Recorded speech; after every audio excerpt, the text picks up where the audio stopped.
نئی نویلی دلہن بیاہ کر لانے کی خوشی عامر کے لہجے سے جھلک رہی تھی۔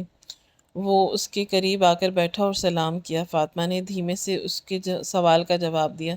ہزاروں اندیشے اس کے دل میں لرز رہے تھے۔ وہ بے حد غریب گھرانے کی لڑکی تھی، مگر عامر ایک امیر خاندان سے تعلق رکھتا تھا۔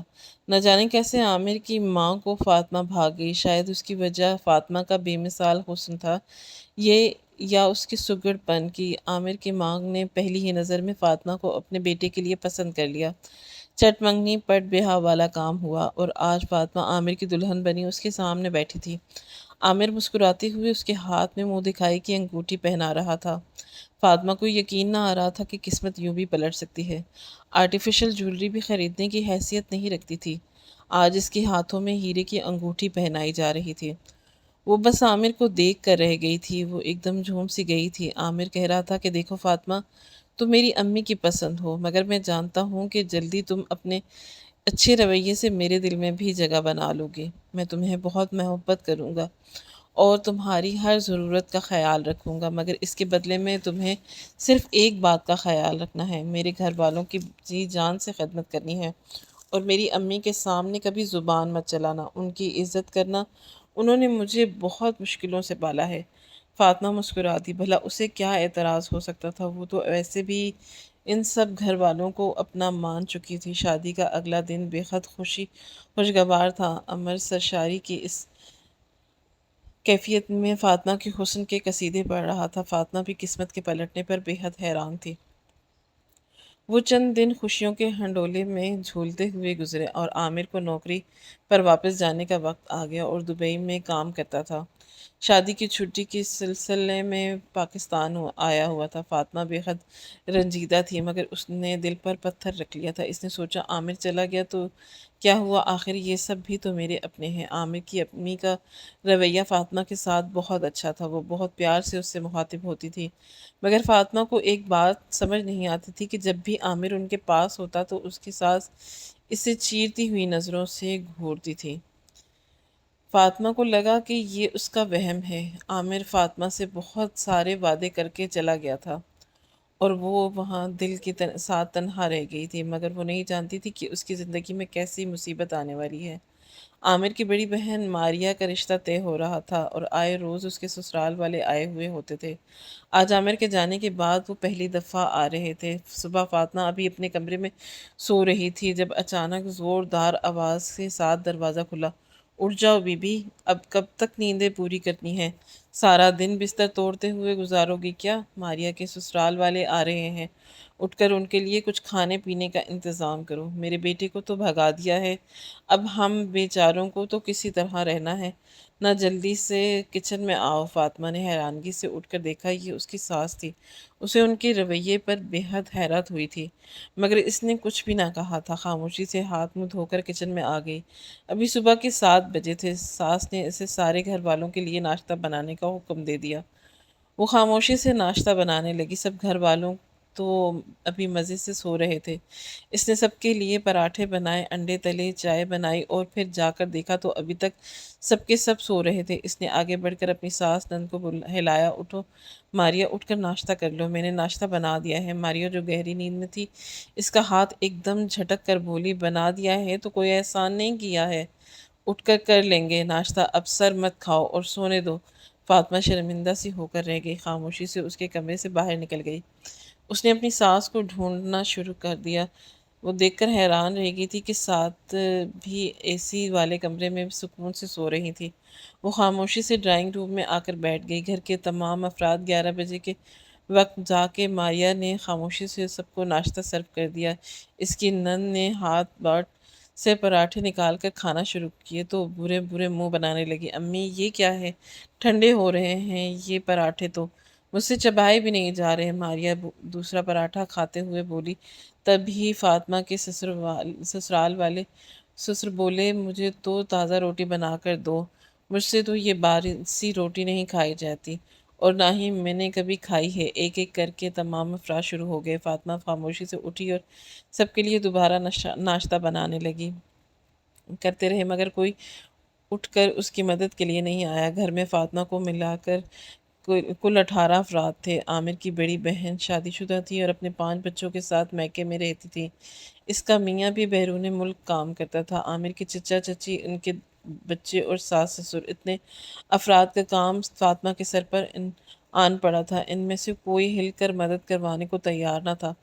فاطمہ کو حیرت ہوتی تھی کہ اس کے آنے سے پہلے آخر گھر کا کام کون کرتا تھا۔ صفائی ستھرائی کے لیے ایک کام والی آیا کرتی تھی، مگر جیسے ہی فاطمہ نے گھر کے کاموں کو اپنے ہاتھ میں لیا، ساس نے کام والی کی چھٹی کروا دی اور وہ کام بھی فاطمہ کے کروانے لگی۔ فاطمہ صبح اذانوں کے وقت بیدار ہوتی تھی، صفائی کرتی، ناشتہ بناتی، دوپہر کا کھانا بناتی، کپڑے دھوتی، یہاں تک کہ اس کا پورا دن ہی گھر کے کام کاج میں گزر جاتا۔ شدید گرمیوں کے دن تھے، چولہے کے آگے کھڑے ہو کر وہ سب کے پسند کے کھانے بناتی، سب اے سی والے کمرے میں لیٹے بس فرمائشیں ہی کرتے رہتے۔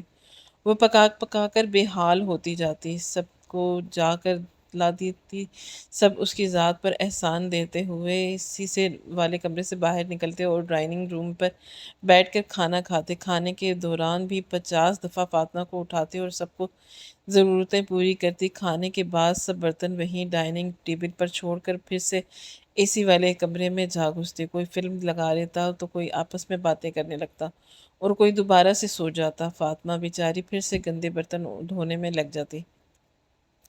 انہی دنوں فاطمہ کی طبیعت بے حد خراب رہنے لگی۔ صبح اٹھتی تو متلی اس کا برا حال ہو جاتا۔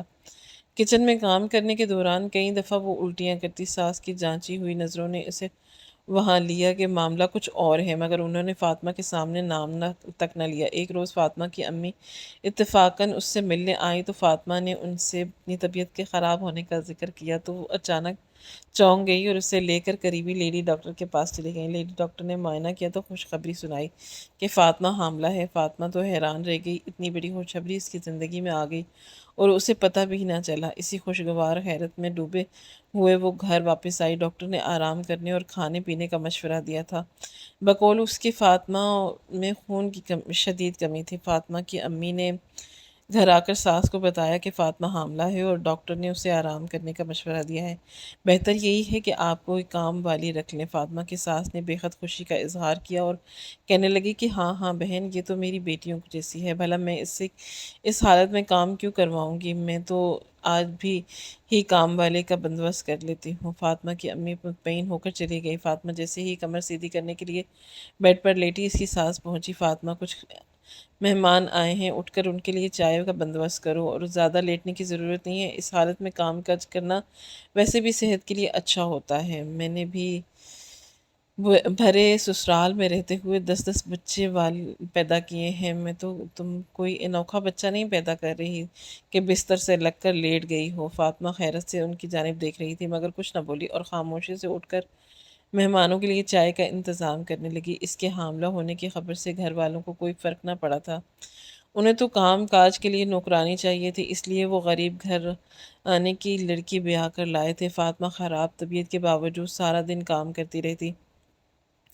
آخرکار اس کی ہمت جواب دینے لگی۔ اس رات جب عامر کا فون آیا تو اس نے کوشش کی کہ وہ اسے بتا دے کہ گھر کے کام کاج کی زیادتی سے وہ پریشان ہو رہی ہے، لیکن جیسے ہی اس نے عامر کو یہ کہا کہ اس کی بہنیں کچن میں اس کی مدد نہیں کرواتی تو عامر اچانک غصے میں آ گیا۔ میں اتنی دور بیٹھا تم کے سب کے لیے دن رات کام کر رہا ہوں، تم لوگوں کی چھوٹی چھوٹی گھریلو باتیں ہر وقت مجھے بتا بتا کر پریشان کرتے ہو۔ میری بہنیں آج ہیں، کل کو وہ رخصت ہو کر اپنے گھر چلی جائیں گی، تم اگر تھوڑا سا کام کر ہی لیتی ہو تو اس میں برائی ہی کیا ہے؟ عامر کی بات پر فاطمہ ہکا بکا رہ گئی۔ جس سے وہ تھوڑا سا کام کہہ رہا تھا، کوئی کاموں میں وہ صبح 6 بجے سے لے کر رات 12 بجے تک مصروف رہتی تھی۔ اس نے جان لیا تھا کہ امی کی شکایت کرنے کا کوئی فائدہ نہیں تھا۔ ساس اور نندوں کا رویہ بد سے بدتر ہوتا جا رہا تھا اور وہ اس سے بالکل کسی نوکرانی کی طرح برتاؤ کرتے تھے۔ فاطمہ کو اب سمجھ آ رہی تھی کہ وہ ایک غریب گھرانے سے لڑکی کیوں بیاہ کر لائے تھے، انہیں صرف گھر کے کام کاج کے لیے ایک نوکرانی چاہیے تھی۔ فاطمہ کپڑے دھونے کے لیے مشین لگاتی تو صبح سے لے کر شام ہو جاتی۔ عامر کی شادی شدہ بہن اپنی بچوں کی چھوٹی چھوٹی نکریں بھی خود نہیں دھوتی تھی، وہ بھی لا کر فاطمہ کے حوالے کر دیتی تھی کہ انہیں دھو دو۔ فاطمہ کپڑے دھو دھو کر کان ہو جاتی تھی، مشین بند کرتی، اندر جا کر بیٹھی تو ساس کو یاد آ جاتا کہ کھانا تو کسی نے بنایا ہی نہیں۔ فاطمہ کو 2 منٹ بھی بیٹھنے نہ دیتی اور کچن میں بھی دیتی۔ رات جس وقت تھا کھا کر وہ اپنے کمرے میں جاتی تو اس کی ایک جوڑ درد کر رہا ہوتا تھا۔ اسی دوران اسے خیال ہی نہ رہا کہ اس نے عامر سے فون پر بات کرنی ہے۔ فون اٹھاتی تو عامر کی کئی کئی مس کالز ہوتی۔ وہ اسے کال بیک کرتی تو وہ فون اٹھا کر شدید غصہ کرتا۔ تم کیا کرتی رہتی ہو سارا دن؟ تمہارے پاس اتنا بھی وقت نہیں ہوتا کہ تم 2 گھڑی مجھ سے بات ہی کر لو؟ میں تمہارے آرام کی خاطر ہی یہاں پردیس میں خوار ہو رہا ہوں، مگر لگتا ہے کہ مجھے کوئی دلچسپی نہیں ہے۔ وہ غصے میں فاطمہ کو سنانے لگ جاتا۔ فاطمہ دونوں جانب سے پس رہی تھی۔ اس سے لگ رہا تھا کہ شادی کر کے اس نے کوئی دوک اپنے گلے میں ڈال دی ہے۔ شوہر کے سامنے مناسب وقت نہ گزارنے کی وجہ سے ان دونوں کے درمیان بہت فاصلہ تھا۔ اسی فاصلے کا فاطمہ کے ساتھ خوب فائدہ اٹھاتی تھی۔ عامر کو فون کر کے چھوٹی چھوٹی باتیں فاطمہ کے خلاف کرتی جنہیں وہ سچ مان لیتا۔ وہ شریف لڑکا تھا، فاطمہ سے اس چیز کی باز پرس تو نہ کرتا، لیکن دل ہی دل میں فاطمہ سے شکوہ ضرور کرتا۔ ایک روز فاطمہ کی ساس ڈرائنگ روم میں بیٹھی ٹی وی دیکھ رہی تھی کہ جب باہر سے اس کی چھوٹی بیٹی ماریا اندر داخل ہوئی۔ اس کے ہاتھ میں بجلی کا بل تھا اور اس کے چہرے پر ہوائیاں اڑ رہی تھیں۔ امی، یہ دیکھ کر پورے 50,000 کا بل آیا ہے بجلی کا، اگر بھائی کو پتہ چلا تو وہ سخت غصہ کریں گے۔ انہوں نے جانتے ہوئے کہا تھا کہ انہیں کاروبار کے لیے رقم جمع کرنی ہے، اس لیے ہم پورے اخراجات ذرا کم کریں۔ ماریا کی یہ بات پر اماں چونک پڑی اور پھر اس کے ہاتھ سے لے کر دیکھنے لگی۔ ان کے چہرے پر سوچ کی پرچھائیاں واضح نظر آ رہی تھیں۔ تبھی اچانک ان کے ذہن میں ایک خیال آیا اور ان کے چہرے پر مسکراہٹ دوڑ گئی۔ انہوں نے ماریا کی جانب دیکھا اور کہنے لگی کہ ذرا امی کو کون میں لا کر دینا۔ ماریا نے نہ سمجھنے والے انداز میں موبائل نکال کر عامر کو کال لگا دی تھی۔ جیسے ہی عامر نے فون اٹھایا اماں شروع ہو گئی۔ ہائے میرا معصوم بچہ پردیس میں دن رات کام کر رہا ہے، مگر تمہاری محنتوں کا کوئی صلہ نہیں۔ مجھ سے تو بڑی غلطی ہو گئی، مجھے معاف کر دو۔ میں اس لیے غریب گھرانے کی لڑکی بیاہ کر لائی تھی کہ وہ روپیہ روپیہ کی قدر کرے گی، مگر فاطمہ تو اس قدر فضول خرچ ہے کہ وہ تمہیں کنگال کر کے چھوڑے گی۔